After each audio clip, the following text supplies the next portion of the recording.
अनमोल मोती कार्यक्रम में आपका स्वागत है। ओम शांति। हम सभी मनुष्य आत्माएं इस सृष्टि रंगमंच पर सृष्टि रूपी नाटक में एक्टर के समान हैं। हम सब ने शरीर धारण किए हैं, एक्टिंग के लिए अपना अपना पार्ट बजा रहे हैं। सोचने की बात है कि अगर किसी एक्टर को अपने नाटक के मुख्य एक्टरों का और नाटक की कथा का, कहानी का पूरा परिचय ही ना हो तो वो कैसे एक्टिंग ठीक से कर सकता है। अगर स्टेज पर किसी व्यक्ति को ऐसे ही भेज दिया जाए कि जा तो उसमें एक्टिंग करना शुरू कर दे तो क्या कर पाएगा।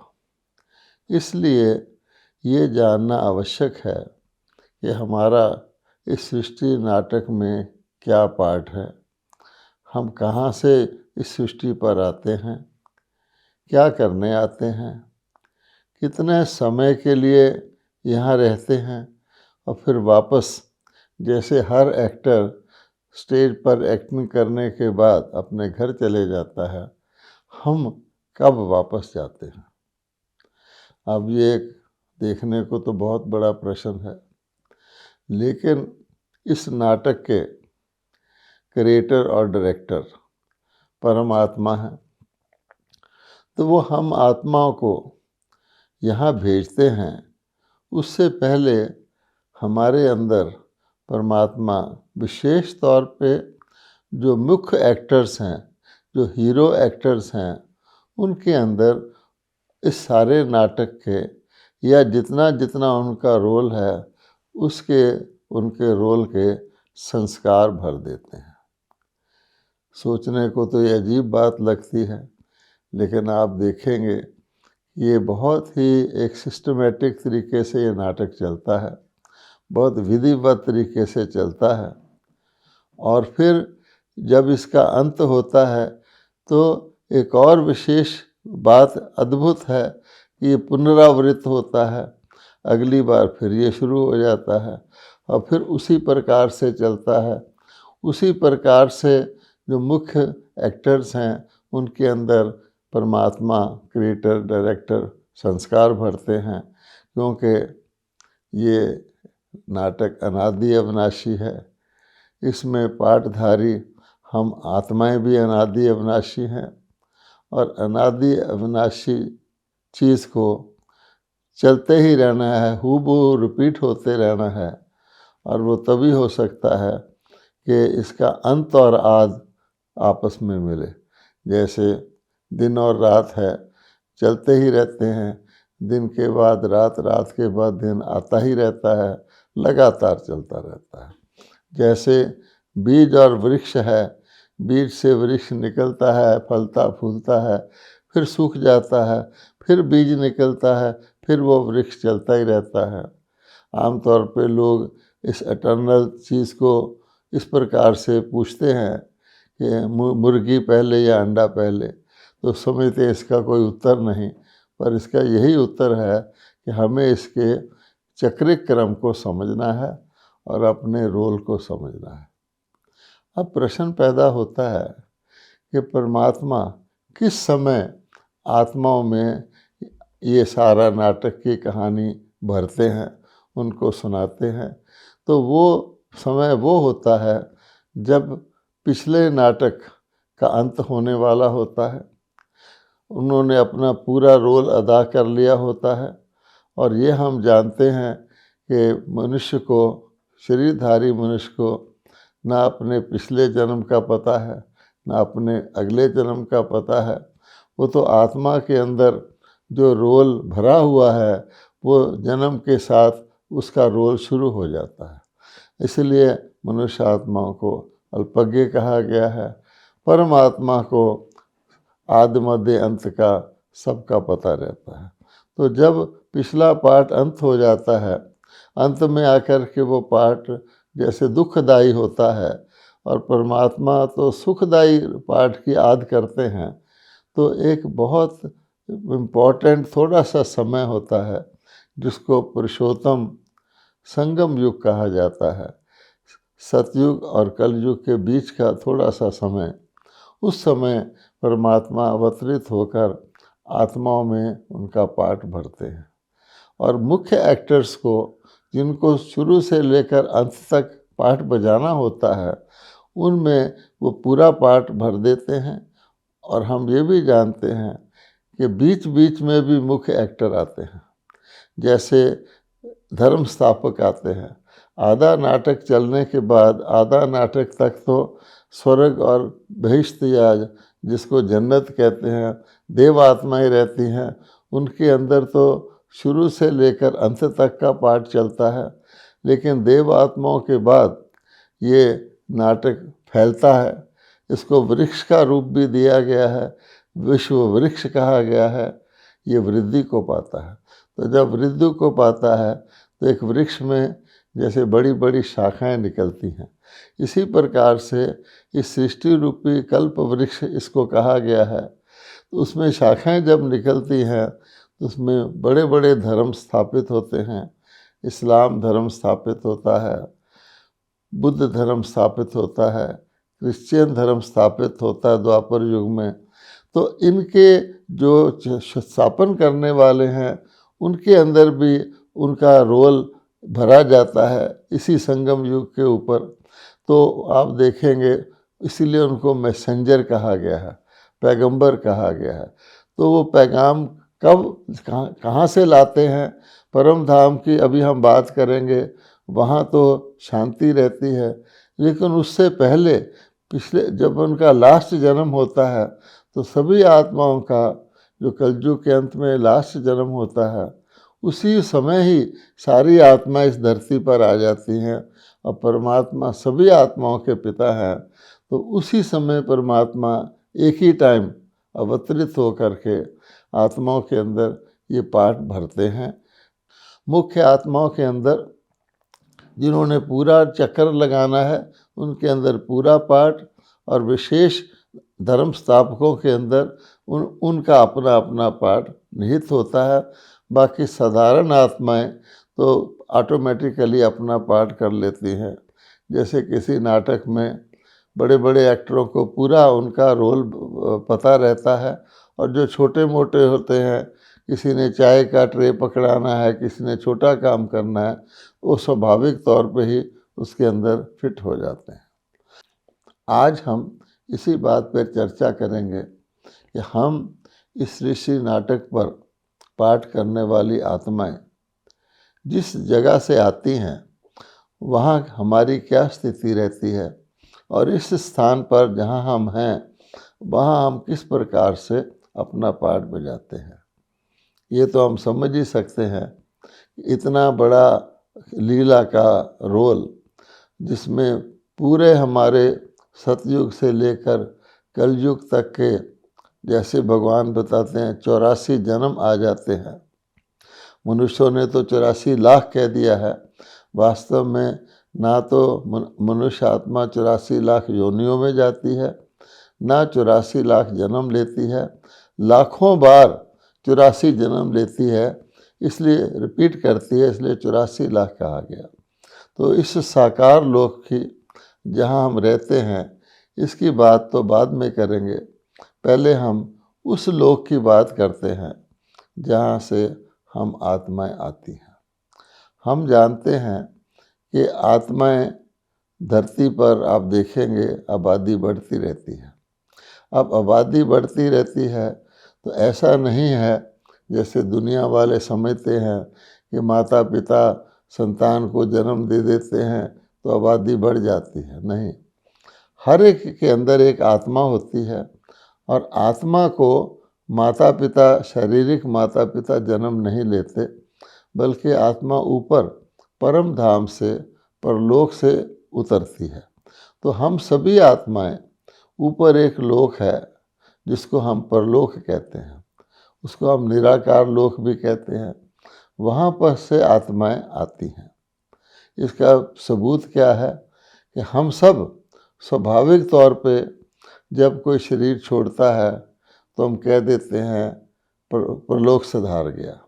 वो क्यों कहते हैं हम परलोक सिधार गया? कि हमारी आत्माओं के अंदर ये संस्कार निहित है कि हम सब परलोक से आए हुए हैं। यद्यपि शरीर छोड़ने वाला परलोक नहीं सिधारता। ऐसे नहीं है कि नाटक चल रहा है तो जो आत्मा शरीर छोड़ती है वो परलोक से धार जाती है, क्योंकि परलोक से तो आने का समय होता है। जब नाटक चल रहा होता है तो उसमें एक्टर ऐड होते रहते हैं। या अगर वृक्ष का उदाहरण लें जो और भी सहज है, तो वृक्ष जब बढ़ रहा होता है तो उसमें पत्ते ऐड होते जाते हैं। ऐसे नहीं कोई पत्ते उसके घटने शुरू हो जाते हैं। ये मनुष्यों को ज्ञान नहीं है, इसलिए सम्मान देने के लिए कह देते हैं फलाना मरा यानी शरीर छोड़ा तो परलोक सुधार गया। वास्तव में तो जिस लोक में वो शरीर छोड़ता है इस दुनिया के अंदर जिस युग में उसी युग में पुनर्जन्म ले लेता है। मान लीजिए आज हम कलयुग में हैं, तो जो भी व्यक्ति कलयुग में शरीर छोड़ता है अगला जन्म कलयुग में पुनर्जन्म ले लेता है।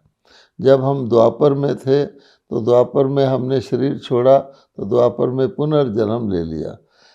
परलोक में वापस आत्माएं अंत में जाती हैं, उसके जिक्र हम बाद में करेंगे। पहली बात यह है कि परलोक क्या है।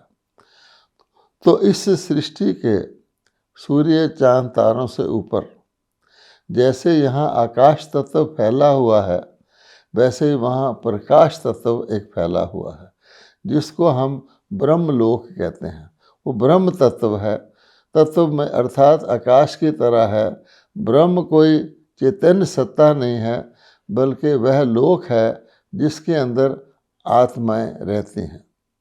इसका सबूत क्या है कि जब हम आरती करते हैं तो हम कहते हैं पार ब्रह्म परमेश्वर तुम सबके स्वामी। परमात्मा के लिए कहते हैं आप पार ब्रह्म के रहने वाले हो। तो परम आत्मा भी सदा आत्मा है, तो सदा ही वो पार ब्रह्म अर्थात परम धाम में रहते हैं। वो भी एक आत्मा है, ज्योति स्वरूप ज्योति बिंदु स्वरूप आत्मा है, लेकिन वो परम है। परम इसलिए है कि उनका वो एक ही हैं और जो कभी भी इस सृष्टि पर पुनर्जन्म नहीं लेते हैं, वो रचेता हैं सृष्टि के, नई सृष्टि के। और दूसरी बात यह है कि वो केवल एक ही बार कलयुग के अंत में जन्म नहीं अवतरित होते हैं एक अलौकिक तरीके से, उसकी बात अलग है। लेकिन परम आत्मा और हम सभी आत्माएं उस परम धाम में रहते हैं, उसको हम निराकार लोक कह सकते हैं। निराकार का अर्थ ये नहीं है कि किसी चीज़ का कोई आकार ही नहीं है। निराकार शब्द साकार की भेंट में कहा जाता है कि आत्मा जब शरीरधारी हैं तो साकार रूप में हैं, इस धरती पर हैं, और जब शरीर से रहित हैं परम धाम में हैं तो निराकार रूप में हैं। अर्थात उनका अपना एक निराकारी रूप है जो साकार नहीं है। ये बात भी समझने की है, क्योंकि कई लोग कह देते हैं निराकार मैंने नहीं जिसका कोई आकार। ऐसे नहीं है। ऐसी चीज़ें हैं जो इन आँखों से देखी नहीं जा सकती, परंतु उनका आकार है। जैसे मैं बोल रहा हूँ, मेरी आवाज़ का भी कोई आकार है। आजकल तो ऐसी मशीनें निकल आई हैं जिसमें आप देख सकते हैं कि आवाज़ कैसे ऊंची नीची होती है, तो उस मशीन के अंदर दिखाई देता है कि आवाज़ ऊंची नीची कैसे हो रही है। अवश्य ही आकार है जो मेरी आवाज़ आप तक पहुंच रही है। आकार ना हो तो मेरी आवाज़ इधर उधर फैल जाए। तो इसलिए ये समझने की बात है। तो निराकारी रूप में आत्माएं परम धाम में रहती हैं। वैसे भी आप देखेंगे हर आत्मा का अपना अस्तित्व है। आत्मा अनादि अविनाशी है। सभी आत्माएं निराकार हैं, पर हर एक का अपना अपना अस्तित्व है। मान लीजिए कहीं एक्सीडेंट हो जाए और 40 व्यक्ति शरीर छोड़ दें। अब 40 व्यक्तियों में से 40 आत्माएं निकलेंगी तो ऐसा नहीं वो आपस में मिल जाएंगी, हर आत्मा अपनी अपनी अगले जर्नी में जाएगी। तो ये भी समझ सकते हैं कि आत्मा निराकार है। अब हमारा आदि और अनादि स्वरूप जो है वो निराकार आत्मा का है।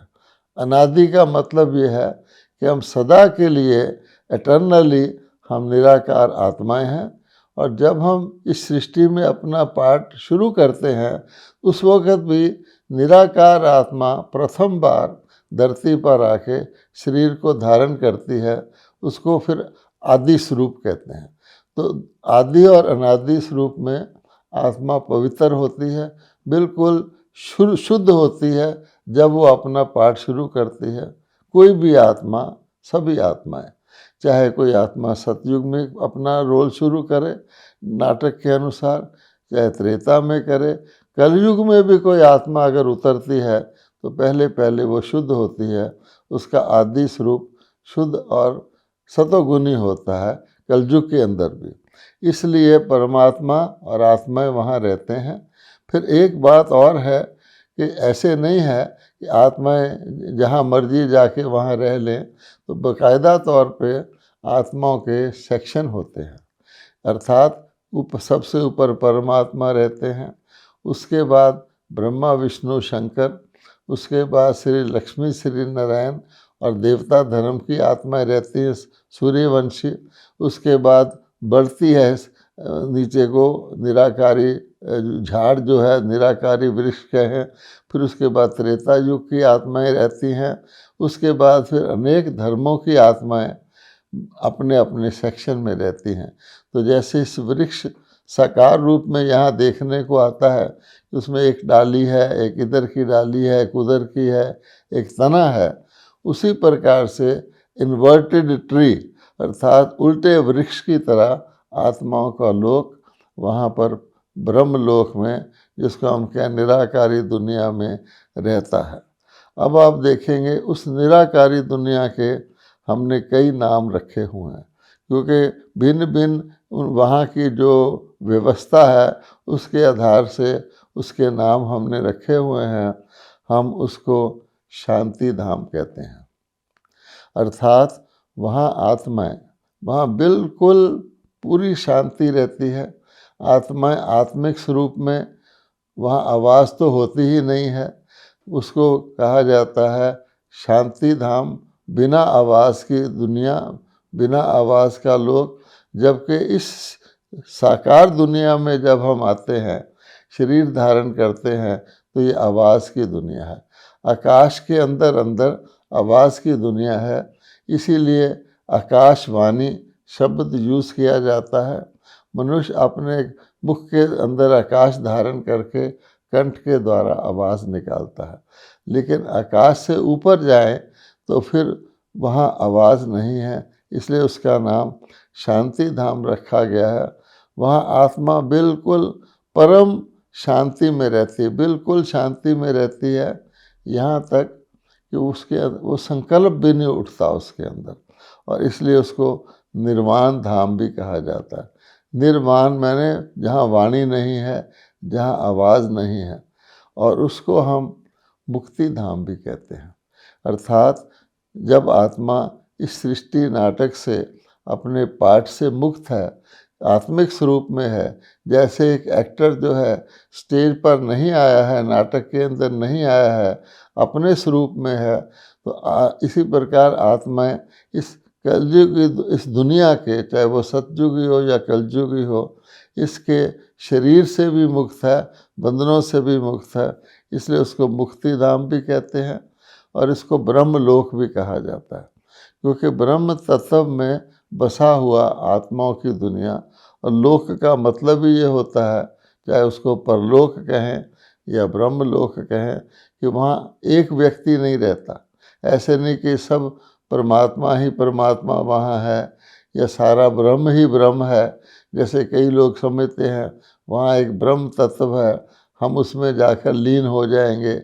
ऐसा नहीं है, वहाँ जाके रहते हैं या उसमें समा जाएंगे। तो समाने और लीन होने का अर्थ कई लोग गलत ले लेते हैं। जैसे हम एक कमरे में बैठे हैं, हम कहते हैं इस कमरे में 30 लोग समा सकते हैं।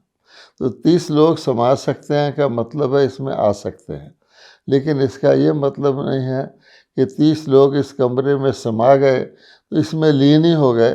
कमरा अलग है, लोग अलग हैं। इसी प्रकार से जब हम कहते हैं ब्रह्मलोक या ज्योति, जो वहाँ प्रकाश तत्व है, ज्योति ज्योत में समा गए या ब्रह्मलीन हो गए, तो उसका वास्तविक अर्थ ये नहीं है कि आत्मा जो चैतन्य है वो जाकर के उस तत्व में जड़ में लीन हो जाती है, लेकिन नहीं, उसमें रहती हैं। तो ये बात भी समझने की है। और वहाँ आत्माएं, जितनी भी आत्माएं हैं, वापस कब जाती हैं, ये भी एक प्रश्न है। और परमात्मा ने उसका ये उत्तर दिया है कि सभी आत्माएं ऊपर से नीचे अपना अपना पाठ बजाने आती रहती हैं, आती रहती हैं, आती रहती हैं। बीच में कोई नहीं लौटता है, यहाँ आके अपना पाठ बजाती रहती हैं। जिस भी समय आ जाएं, वहाँ तब से लेकर अंत तक अपना पाठ बजाती रहती हैं। जैसे एक वृक्ष होता है, वृक्ष उत्पन्न हो जाता है बीज से, उसके बाद अंत तक उसका तना भी चलता है, बीच में शाखाएं निकलती हैं, वो अलग अलग समय पर निकलती हैं, लेकिन वो भी फिर अंत तक चलती रहती हैं, वृद्धि होती रहती है, पत्ते निकलते रहते हैं। अगर आप बड़ वृक्ष का एग्जाम्पल लें तो उसका जड़ भी ख़त्म हो जाता है, उसका तना भी ख़त्म हो जाता है, उसकी डालियां ही धरती पर आके जड़ पकड़ लेती हैं, लेकिन उसमें अंत तक भी पत्ते निकलते रहते हैं। पहले बड़े बड़े डाल टालियाँ निकलते हैं, फिर छोटी छोटी निकलती हैं। इसी प्रकार से इस सृष्टि पर पहले एक धर्म होता है, तना देवी देवता, उसके बाद फिर वो वृक्ष के अंदर बड़े बड़े धर्म की डालियाँ आती हैं, फिर छोटे छोटे मठ पंथ निकलते हैं। अंत तक सार ये है कि सभी आत्माएं धरती पर आ जाती हैं। जब सभी आत्माएं धरती पर आ जाती हैं, अपना पाठ पूरा कर लेती हैं, और पाठ जो है हर एक का सुख से शुरू होता है, लेकिन अंत में आके दुख में अंत में आ जाता है। ये भी एक बात है, क्योंकि भगवान ने हमें बता दिया है कि हर चीज़ अपनी सतो रजो तमो अवस्थाओं में अवश्य आती है, चाहे वो प्रकृति है, चाहे वो आत्माएं हैं। सतो मैंने सुख से शुरू होती है, यूँ कहें कि नई शुरू होती है, फिर शनय शनय धीरे धीरे धीरे धीरे वो प्राणी हो जाती है। तो जब बिल्कुल प्राणी दुनिया हो जाती है, वही समय होता है जब सारी आत्माएं परम धाम से आ चुकी होती हैं। हर एक आत्मा अपनी सतो रजो तमो अवस्था से पास करके तमो गुण में आ चुकी होती है। सारी सृष्टि पर दुख हो जाता है। उस समय परमात्मा आ करके उन आत्माओं को वापस ले जाते हैं। इसको आसानी से समझने का तरीका ये है कि वृक्ष का अगर आप उदाहरण ले लें, तो वृक्ष में जो बीज निकलता है वो वृक्ष को शुरू करने के लिए निकलता है।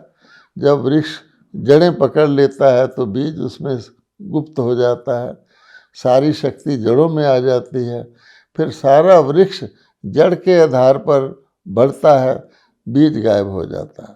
परंतु अंत में जब सारा वृक्ष सूख जाता है, फिर उसमें से बीज निकलता है, जिससे नया वृक्ष उत्पन्न होता है।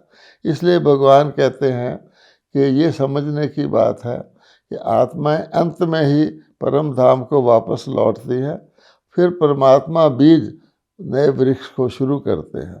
और परम धाम में आत्माएं ऐसे पड़ी रहती हैं जैसे किसी चीज़ के बीज पड़े हुए हों, उनके अंदर संकल्प भी नहीं होता, उनको परम धाम में पता भी नहीं होता कि हम परम धाम में हैं। जैसे जब उनका टाइम आता है अपने समय पर, तब उनके अंदर स्फूर्ति आती है कि हम चलें नीचे और जाकर पाठ धारण करें। आप कहेंगे कि ये कैसे हो सकता है? तो इसका एग्जाम्पल ये है कि आपके घर के अंदर या बाहर कहीं एक आम का पेड़ लगा हुआ है या किसी भी फल का पेड़ लगा हुआ है। आप देखेंगे वो पेड़ खड़ा रहेगा, खड़ा रहेगा, खड़ा रहेगा, लेकिन जो ही उसके फल का सीज़न आएगा, आम का उदाहरण ले लेते हैं। जब सीज़न आएगा तो उसी पेड़ के अंदर जो बिल्कुल खड़ा था उसके अंदर थोड़ी थोड़ी खुशबू आने लगेगी, फिर उसके अंदर हल्के हल्के नए नए पत्ते निकलने लगेंगे, फिर छोटी सी आम की एक छोटी सी डंडी निकलेगी, छोटा सा उसमें एक आम का दिखाई देगा, फिर बढ़ते बढ़ते आम निकल आएगा। खूब आम निकलेंगे जब तक वो पेड़ सीजन होता है, उसके बाद फिर वो वृक्ष खड़ा हो जाएगा। तो ये चैतन्य एग्जाम्पल इस धरती पर है कि जब जिस आत्मा का परम धाम में से पाठ शुरू होता है उसके अंदर वो स्फूर्ति पैदा होती है और वो धरती पर आ जाती है। और उस लोक के अंदर, उस लोक का, निराकार लोक का मनुष्य आत्माओं को पता ही नहीं रहता, धरती पर आकर अपना अपना पाठ करते हैं। लेकिन अंत में जब परमात्मा स्वयं धरती पर अवतरित होते हैं और आत्माओं में संस्कार भरते हैं सारे साइकिल के, अर्थात उनको इस नाटक का ज्ञान देते हैं, उस समय आत्माओं को वो बताते हैं कि इस प्रकार से ऊपर भी एक लोक है, वो निराकार लोक है, और आपको चैतन्य रूप से उस लोक में जाने के लिए, इस लोक से बंदरों से मुक्त होने के लिए अब उस वहाँ जाने के लिए यात्रा करनी है। और उसको कहा गया है याद की यात्रा, यानी अपने आप को हम पुनः अपने आत्मस्वरूप में लाकर कि हम परम धाम के निवासी हैं, परलोक के निवासी हैं। अब नाटक पूरा होने वाला है, अब हमें परलोक में जाना है, तो हम अपने अंदर परलोक के संस्कार भरें, वहाँ आना जाना करें। इसी को याद की यात्रा कहा गया है, इसी को योग कहा गया है। जैसे उदाहरण के तौर पर जब कन्या की सगाई करते हैं तो उसके बाद मैरिज से पहले बीच में आना जाना करते हैं कि वो ससुराल में भिन्न भिन्न अवसर पर आना जाना होता है, ताकि यहाँ से मन हटे, संस्कार हटे, वहाँ जिसका वहाँ जाना है वहाँ व्यक्ति जाए। या एक और उदाहरण ले लें, अगर किसी व्यक्ति की अमेरिका के अंदर ट्रांसफ़र हो जाती है और उसको फाइनली वहाँ ही जाना होता है, तो वो व्यक्ति अपने अंदर सोच पैदा करता है कि भाई मुझे अमेरिका जाना है, वहाँ की लाइफ कैसी होती है, वहाँ कौन सी करेंसी चलती है, जीवन शैली क्या है। या एक और उदाहरण ले लें, कन्या की जब शादी हो जाती है तो उसको अपने पैतृक घर की बजाय ससुराल घर के बारे में जानने की उत्सुकता हो जाती है कि वहाँ के रिश्तेदार मेरे कैसे हैं, मेरी सास कैसी होगी, मेरे वो कैसे होंगे, उनका घर कैसा है, ताकि आगे जहाँ जाना है उसके सारे संस्कार जानने की आवश्यकता हो जाती है। किसी विदेश में जाना है, वहाँ की भाषा सीखने की हो जाती है। इसी प्रकार से परमात्मा नाटक के अंत से पहले आकर के तीनों लोकों का ज्ञान दे देते हैं, ताकि मनुष्य आत्मा को पता रहे अब मेरे वापस जाने का टाइम है। तो नाटक पूरा हो रहा है, तो नाटक के साकार से रुचि को समेट करके और जहाँ जाना है वहाँ अपने मन को लगाने हैं। इसी को गीता में योग कहा गया है, इसी को मन मना भव कहा गया है। अब उधर ध्यान लगाओ जहाँ आपको जाना है, क्योंकि नाटक तो अब पूरा होना ही है। एक्टर भी जो होता है, जब नाटक पूरा होने को आता है तो उसके मन के अंदर फिर सारे नाटक को भूलकर जहाँ वो काफ़ी समय पार्ट प्ले करता रहा, उसका ध्यान जाता है अब मुझे घर जाना है। तो अब घर जाना है, अर्थात परमात्मा आके यही मैसेज देते हैं आत्माओं को, अब वापस लौटने का समय है, अब सृष्टि नाटक पूरा हो गया है। इन एडवांस वो बता देते हैं अब ये कलयुगी दुनिया बन गई है, इसके अंदर जो राइटियसनेस था, जो यथार्थ कर्म था, उसको भूल करके मनुष्य आत्माएं बिल्कुल अयथार्थ में आ गई हैं, असल नकल में बदल गया है। सतयुगी दुनिया को गोल्डन एज, प्योर सोने की दुनिया, प्योर वर्ल्ड कहा जाता था, वहाँ देवी देवता निवास करते थे। आज की दुनिया को आप देखेंगे इम्प्योर वर्ल्ड कहा जाता है। सोने में चांदी मिली, चांदी में तांबा मिला, यानी त्रेता युग आया, द्वापर युग आया। अब तो बिल्कुल ही नाम मात्र का मुलम्मा ही रह गया है। इसलिए हम जानते हैं आज हर एक व्यक्ति का जीवन में, जिसको कहते हैं आर्टिफिशियल है, मिलावट वाला है, दुखी है, चाहता आत्मा अंदर से चाहती है कुछ अच्छा कर्म करें, लेकिन उसके संस्कार ऐसे हैं जो उसको फिर नीचे ले आते हैं। इस सब से छुड़ाने के लिए, और विशेष तौर पर जैसे बीज जड़ को उत्पन्न करता है तो बाकी सारा वृक्ष आपे ही वैसा हो जाता है, तो परमात्मा भारत में आकर, क्योंकि भारत ही वो देश है जहाँ जहाँ जिसकी बहुत महिमा है, प्राचीन भारत की, भारत देवभूमि था, तो ज़रूर परमात्मा ने बनाया, और परमात्मा का अवतरण भी भारत में ही बताया जाता है। और जो सबसे यानी ज्ञान वाला, आध्यात्मिक ज्ञान वाला ग्रंथ श्रीमद् भगवद गीता है, वो भी भारत में ही है। यद्यपि भगवद गीता में काफ़ी कुछ परिवर्तन हो गया है। एक सच्ची गीता जो परमात्मा ने सुनाई थी, सुना करके लोक पर लोक का ज्ञान देकर आत्माओं को योग सिखा करके उनको पावन बनाया था, उसका यादगार ये गीता है। इसको पढ़ने से तो कोई पावन बनता नहीं है, क्योंकि इसमें लोक पर लोक का पूरा ज्ञान नहीं है। ये तो द्वापर युग के ऋषि वेद व्यास जी ने अपनी दूरदर्शिता से लिखी है। तो वो जो सच्ची गीता परमात्मा सुनाते हैं, वर्तमान समय खुशखबरी की बात यही है कि वो अब समय पुनः आ गया है। हम सब देख रहे हैं धर्म ग्लानि के सभी चिन्ह आज प्रकट हो चुके हैं, और प्राणी सृष्टि के विनाश की, जैसे भगवान बताते हैं कि मैं शंकर के द्वारा प्राणी सृष्टि का विनाश कराता हूँ, अर्थात सारी बुराई को ख़त्म करता हूँ, फिर नई दैवी सृष्टि अच्छाई की आती है, इसका अंश मात्र भी नहीं रहता पुराने का। उसके विनाश करने की भी मनुष्यों ने स्वयं ही अपनी विपरीत बुद्धि के कारण, साइंस घमंड के कारण तैयारी कर ली है। ऐसे भयंकर परमाणु शस्त्र बना लिए हैं, और अब तो उनको चलाने तक की बात कर रहे हैं। तो शीघ्र ही इस कलयुगी दुनिया का विनाश होगा, लेकिन आत्माओं का विनाश नहीं होता। जो आत्माएं वर्तमान समय श्रेष्ठ गुण धारण करेंगी, वही आकर के फिर सतयुग में देवी देवताओं के रूप में देवलोक में जन्म लेगी, और 21 जन्मों के लिए, 2 युगों के लिए, पूरे सतयुग और पूरी त्रेता के लिए सुख शांति संपन्न दैवी स्वराज्य साम्राज्य के अंदर उनका जन्म होगा। हम भी चाहते हैं कि आप भारतवासी हैं, आप इसको सुन रहे हैं, आप भी इस ज्ञान को धारण करके अपना ईश्वरीय जन्म सिद्ध अधिकार देवी देवता पद का प्राप्त करें। ओम शांति।